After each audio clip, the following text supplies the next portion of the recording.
My ex-husband Donald walked out on me 26 years ago when I confronted him about his 3-year-long affair with a younger woman in his workplace.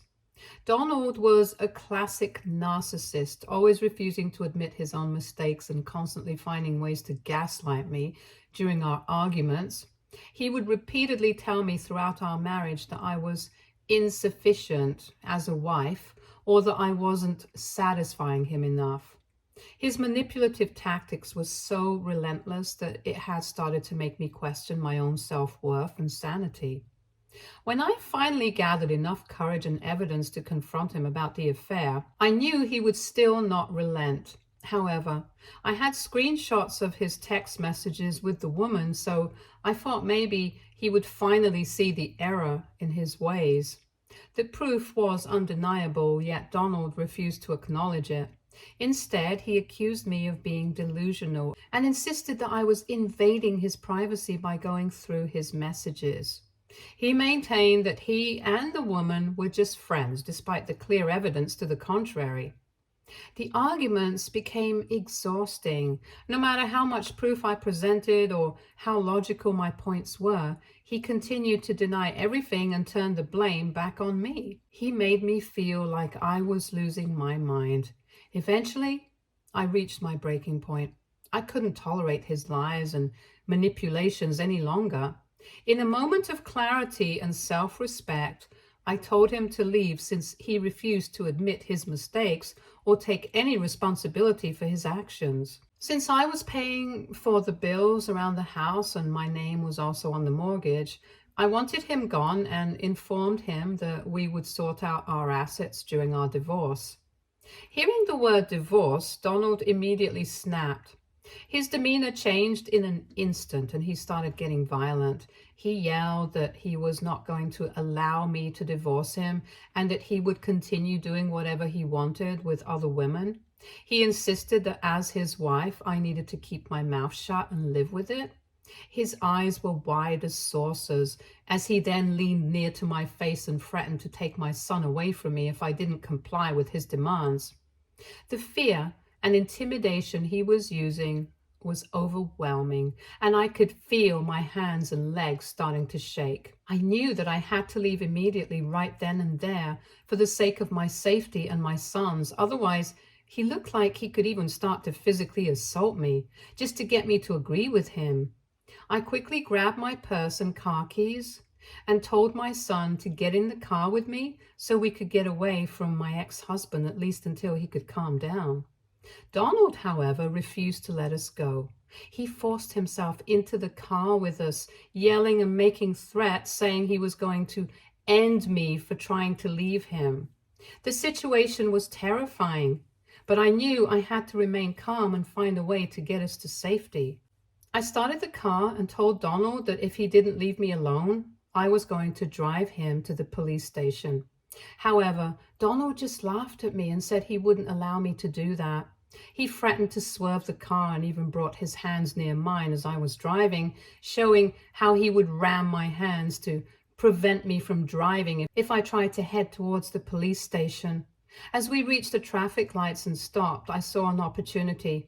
I got out of the car in the middle of the road and screamed for help, telling everyone around me that my life and my son's life was in danger and that my husband was threatening to kill us. Thankfully, a woman driving behind us had noticed that something wasn't right and immediately called the police without hesitation.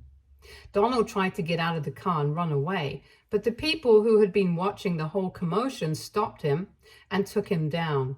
I'm still so grateful to all the onlookers who saved me and my son that day. Their quick actions and willingness to help made all the difference in that terrifying moment. When Donald was finally arrested and taken into custody, a wave of relief washed over me. For the first time in years, I felt safe, both for myself and my son, Harry. The ordeal had left Harry terrified, almost on the verge of a panic attack.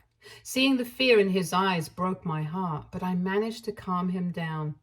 I held him close and promised him that I would never let him go through such a situation again. I assured him that I would do everything in my power to make sure Donald would never trouble us again. However, when Donald's family found out about his arrest, they called me, not to offer support or to understand what had happened, but to shame me. They blamed me for trying to get my husband arrested and accused me of being the cause of Donald's mental state. They said as their daughter-in-law, I should take my statement from the police and free my ex-husband since this was all my fault anyway. Their words were harsh and accusatory, and for a moment I felt the weight of their judgment, but I had already reached my breaking point. I had endured enough from Donald and his family over the years. This time, I wasn't going to stay silent, so I snapped. I told them that their son needed to learn a lesson, that they had failed to teach him to respect women and children. I told them to wait and watch as I would use every legal means available to make sure Donald faced the consequences of his actions, and that I would take everything away from their son. I expressed my shame and regret for having kept my mouth shut for so long, allowing myself and Harry to suffer in his hands because I was too scared to leave. I let them know that I was done being silent and passive. Despite their attempts to intimidate me, I stood my ground. I made it clear that I wasn't backing down, not this time. The fear and intimidation that had kept me in check for years was gone. I was determined to protect myself and my son, and to ensure that Donald would never have the power to harm us again. Their attempts to scare me only strengthened my resolve. I was ready to fight, not just for justice, but for our freedom and peace of mind. Long story short, not only was Donald forced to be admitted into a psychiatric center for his violent rage, but he was also sentenced to be under close monitoring for 8 months. He also had to go to mandatory anger management classes. The court recognized the extent of his abuse and infidelity, which played a significant role in the divorce proceedings. As a result, I was awarded more than half of his assets because of his years of cheating and abuse, which provided a sense of justice and security for me and Harry. Additionally, Donald was ordered to pay child support for our son until Harry turned 18, ensuring that we had the financial stability we needed. I also took out a restraining order against my husband, making sure that he could never approach me or Harry again in the future. This legal protection was crucial for our peace of mind, knowing that he couldn't come near us and cause any more harm.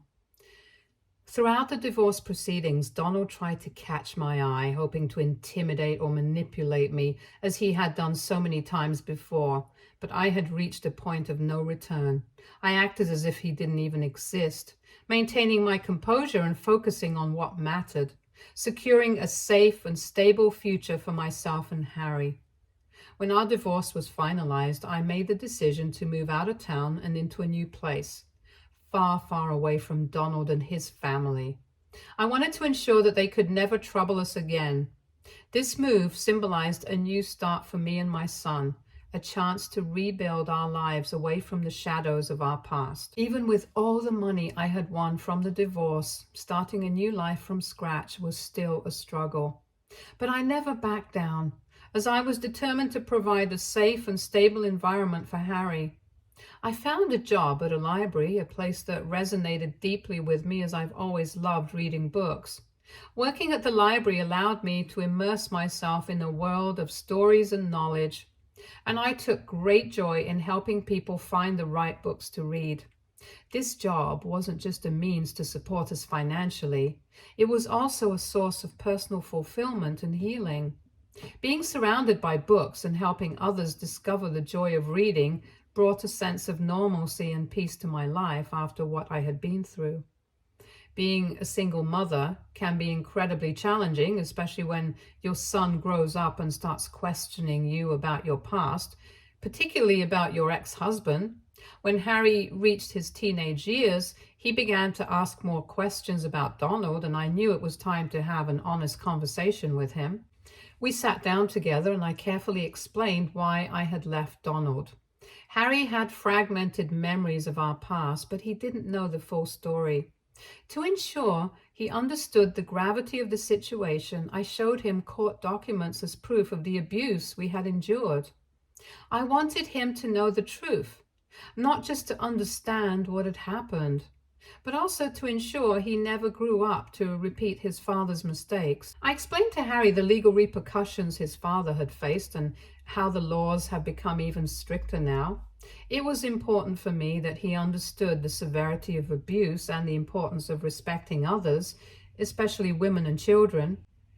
This conversation was difficult, but it was necessary. I wanted Harry to grow up with a clear understanding of right and wrong, shaped not by the mistakes of his father, but by the lessons we learned from our past.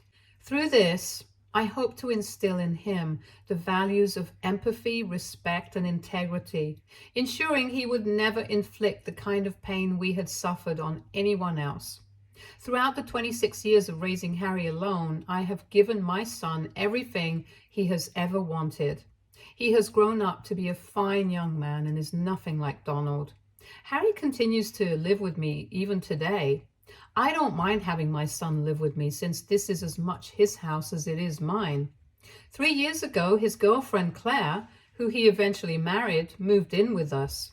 Harry and Claire were in love and wanted to live together, so I allowed them to move into the basement and renovate it as they pleased. The basement even has a separate entrance, allowing them to come and go as they wish, which gives them their own privacy.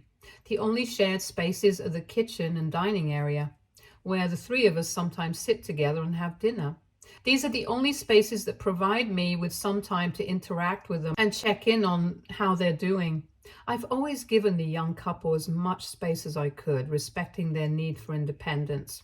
However, I think it's important for me to mention here that Claire has never warmed up to me much. Now, I know most people complain about their mother-in-laws on Reddit, but I swear I have never done anything to disrespect or offend Claire in all the years I've known her. I understand firsthand how it feels to be intimidated. Hence, I would never want to make another woman feel that way. When Claire first moved into my house, I wanted her to feel as comfortable as possible with Harry and encouraged her to change things around the house as she pleased. Unlike Harry, who grew up with loving parents, Claire has had a very difficult childhood.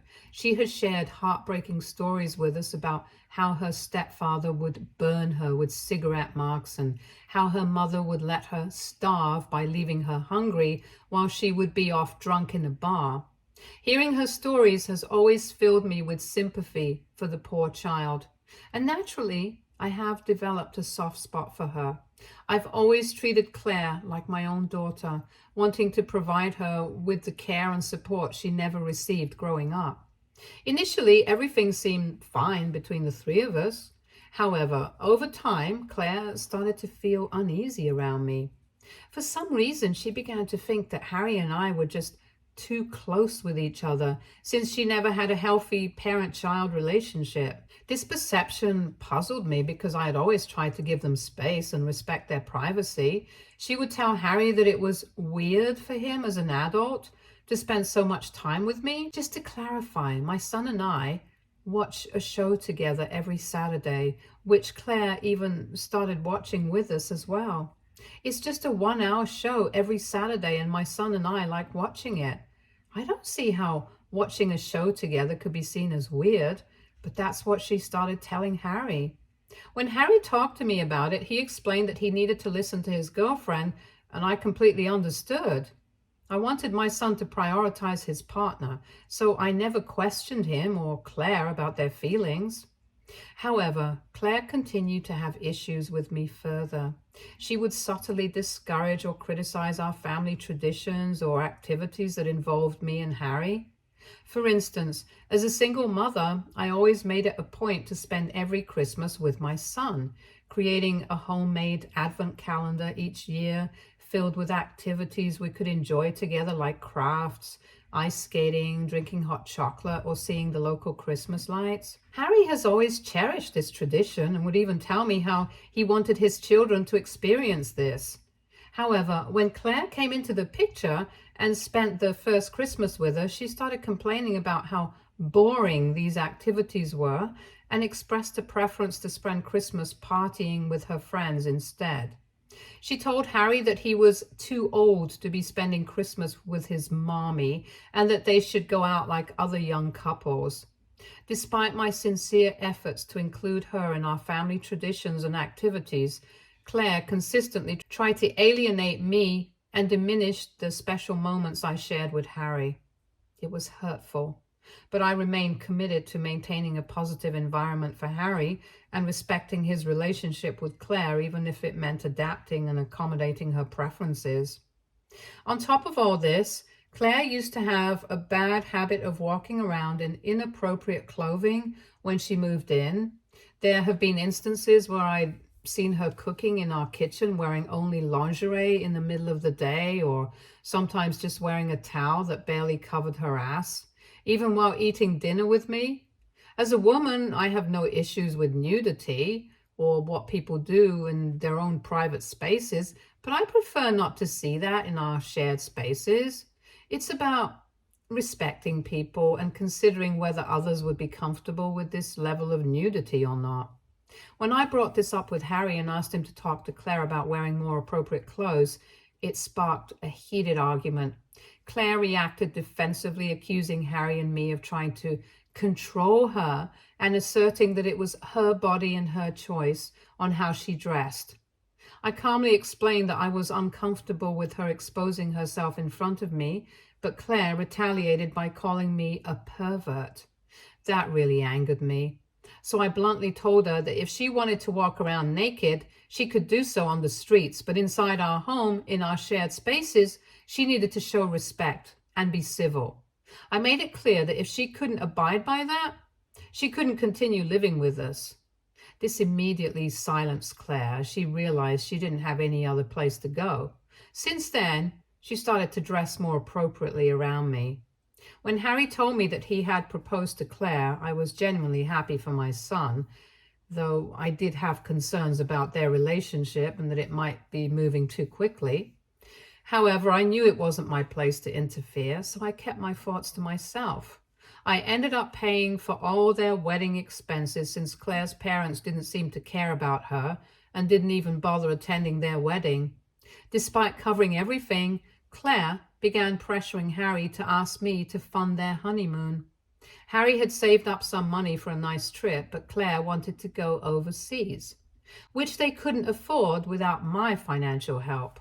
I firmly declined their request to give them more money and explained to them that I had already provided them with a lot, including a place to live in my basement rent-free and covering all their wedding costs since Claire wanted a dreamy wedding. I emphasized that if they wanted to travel abroad, they would need to save up and plan it for themselves. It was important for me to set boundaries and encourage them to be responsible for their own financial decisions, even if it meant disappointing Claire. Although Claire was rather pissed with my decisions, she did not argue. I decided this year that it was time for me to retire and fulfill my dream of traveling the world with the money I had saved up. Throughout my life, I had always put my son first, and now I felt it was my turn to explore and see the world while I still could. I shared my plans with Harry and Claire, explaining that I would be renting out my room while I was away to earn some extra income. Harry was supportive and assured me that he would take care of the house during my absence. It was a thrilling prospect to finally have some time for myself after years of focusing on my family. Once I submitted my resignation and began preparing for my travels, I noticed a shift in Harry's attitude towards me. He suddenly started expressing how unfair it was that I had the means to retire and travel while he and Claire were still living in the basement and struggling. He voiced concerns about the challenging economy, expressing doubts about how he would never be able to afford a house on his own, especially since Claire had lost her job and this had added more pressure on his shoulders. My daughter-in-law, after being unemployed, had refused to apply to any new jobs as she felt too much anxiety to get back into the workforce. As a result, my son had been borrowing money from me for months to pay for his car loan and other bills since he could not single-handedly pay for them with his income. I understood that he clearly felt trapped in their current living situation. Harry then asked me if he and Claire could instead move into my bedroom while I was gone, suggesting they could rent out their basement to generate income. I understood his frustrations and empathized with his situation as my son. This is why I agreed to let them move into my room and told them that I would move my belongings into storage for the time that I would be away. As long as the basement could be rented out to earn some additional income, I was supportive of this arrangement.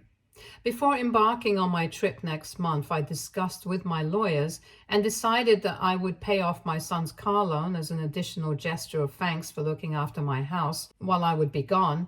As I mentioned earlier, I wanted to support my son and his wife in any way I could. However, before I had the chance to share this news with them, I came home yesterday evening to a surprising sight. My clothes and belongings were strewn on the floor outside my bedroom. At first, I was alarmed and thought our house had been robbed, but when I walked into my room, I found Claire and my son going through my drawers and closet, removing everything. Confused and taken aback, I asked him what was going on. My son explained that since I had given him permission to move into my room, he was helping clear the space for them so that they could move their things into the room. I clarified that I hadn't given him permission to start moving my personal belongings and insisted that I wanted to handle the relocation of my things myself. I questioned why they hadn't called me before moving anything and why my belongings were on the floor instead of being packed in boxes. Claire responded that they wanted to empty the room first before packing things into boxes, claiming they were trying to speed up the process since they felt I was taking too long to move out. I felt a mix of frustration and hurt. It was disheartening to see my personal space invaded and my belongings handled without my consent. I had trusted them to respect my possessions and this house while I was gone, yet they were already treating them with so much disrespect, as if my consent no longer mattered. I got increasingly angry and told them to immediately stop going through my things and that I would pack my belongings at my own pace. I made it clear to my son and Claire that they had absolutely no right to enter my bedroom without my permission. Claire argued back defensively, claiming I was overreacting, as if they had committed a crime. That infuriated me even more, and I reminded her of how she had barred me from entering the basement since she moved in, and she always insisted on her own privacy, yet here she was dictating what should happen in my own bedroom. Turning to my son, I asked him where he expected me to sleep, as I still had a month left before my trip. Harry tried to calm me down by suggesting I move into the spare bedroom or even into their basement for the remaining days. I was shocked and hurt by his suggestion. I reminded him firmly that this was still my house to begin with, and they were merely guests, living in the basement. They had no right to push me out of my own bedroom or dictate where I should sleep. Hearing this, Claire started yelling at me that I was just an old useless hag who refused to let them have anything, and that this was why she had wanted my son to kick me out for years. I was taken aback and turned to Harry in disbelief, asking him if it was true that they wanted to kick me out of my own home. Harry, unable to meet my eyes, looked down in shame. Meanwhile, Claire continued yelling, accusing me of treating them like outsiders and insisting that I had no right to occupy an entire house while they were confined to the basement only. She argued vehemently that since I was retired and planning to travel, I should vacate the house and allow them to take over completely so they could finally start their own family in peace.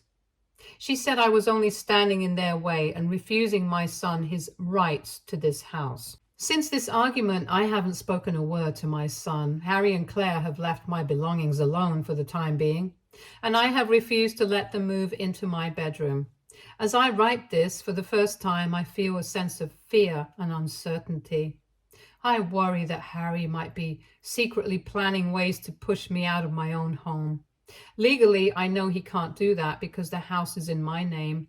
But what happens when I'm away traveling for months? It's not just about the physical space, it's about the trust and respect that seems to have been shattered between us. AITA? If I kick out my son and his wife for not respecting my space? Update 1. All right, I've listened to everyone and I did talk to my lawyer as well. I've given my son and his wife a 2-week notice to move out of the basement. I've been clear with my son that if he doesn't comply, I will cut off the electricity and water to the basement and change all the locks around my house so he cannot come back in. Furthermore, I've warned him that I'm prepared to take him to small claims court to recover all the money he owes me and hasn't repaid. I've also made it clear to my son that their actions towards me could be classified as elder abuse, a serious offense that could lead to legal consequences, including imprisonment. This has understandably left my son feeling terrified, and he's attempted to apologize. However, after everything that's happened, I find it difficult to trust him anymore. As for Claire, she hasn't uttered a word to me or offered any apology for her earlier outburst. I have put up cameras around my home to record just in case they attempt to do anything to me or steal my stuff. Overall, this has been a tough decision to make, but I feel it's a necessary step to reclaim my space. The lack of respect and the strain on our relationship has reached a point where I need to take firm action to protect my own well-being and interests. Update 2. I know everyone has been waiting for an update. Harry and Claire have finally moved out. In the days leading up to their departure, Harry made numerous attempts to negotiate and plead with me. He tried to emotionally manipulate me, expressing how his marriage was at risk because he lacked the financial capacity to support himself and Claire, and urged me to let them stay for a few more months. Despite his pleas, I refused to back down. On the day they were packing their belongings into the car, I could hear Claire hurling insults at me and angrily kicking things around in frustration. Her behavior was hurtful, but I remained composed and refused to react, denying her the satisfaction of seeing me affected. I'm also well aware that she took some of my utensils and cutlery from the kitchen while moving out, which angers me, but I've decided to let it go. After they left, I immediately had all the locks in my house changed. I've decided to use the thank you present I had wanted to give my son previously to instead treat myself with some new renovations around the house. I feel so much at peace now that I don't have them living with me. Update 3. It turns out my post has gone viral on TikTok and my son has discovered it. He and Claire were completely unaware of my intention to give them money as a thank you gift by paying off their car loan, since I never discussed it with them after our fight that day. Now that he's read the post, he's bombarding me with calls asking me for the gift. He's telling me how much the money can help him and that I should not be so selfish by denying him this. I've told my son that this is all my hard-earned money, and after the way he and his wife had treated me, he has no right to ask me for anything. Meanwhile, Claire, who didn't apologize to me this whole time, has also started to text me, claiming that I owe them this money after everything they've been through because of me. She insists that paying off my son's car loan would help make a significant difference for them financially, and that as his mother, I should do this for them. She has even sent me pictures of the both of them living in a tiny room at a friend's place and blames me for their plight. This entire situation has caught me off guard.